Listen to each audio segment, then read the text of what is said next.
مہدی کے آنے کے بعد جو مسلمانوں کے حالات ہیں، مسلمان نبی کریم صلی اللہ علیہ وسلم 3 حصوں میں ہو جائیں گے۔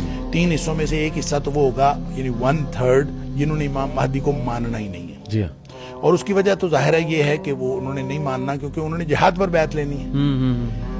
اب جو حدیث سے یہ بھی پتہ چلتا ہے کہ امام مہدی یعنی جب ان کی بیعت کی جائے گی اس سے پہلے وہ عام آدمی ہوں گے، وہ کوئی بہت ایکسٹرا آرڈنری پرسنالٹی نہیں ہوں گے۔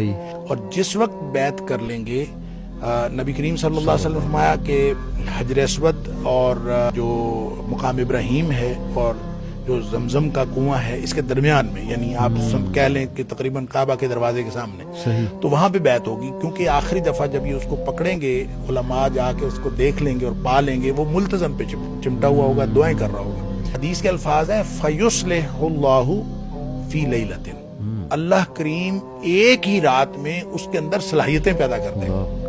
یعنی وہ پہلے ایکسٹرا آرڈنری آدمی نہیں ہوگا، لیکن اس بیعت کے بعد وہ ایکسٹرا آرڈنری آدمی ہو جائے گا۔ پھر جب وہ لوگ 2/3 جو ہیں جو اس کی بیعت کر لیں گے، ان میں سے 1/3 یعنی ہاف ٹوٹل میں سے 1/3 وہ شہید ہو جائیں گے۔ نبی پاک صلی اللہ علیہ وسلم فرمایا کہ ان سے بہتر روئے زمین کا کوئی اور شہید نہیں ہوگا۔ پھر جو ان میں سے بچ جائیں گے وہ اہل ایمان ایسے ہوں گے کہ ان کے ایمان کو کوئی اور چیز پھر ڈگمگا نہیں سکے گی۔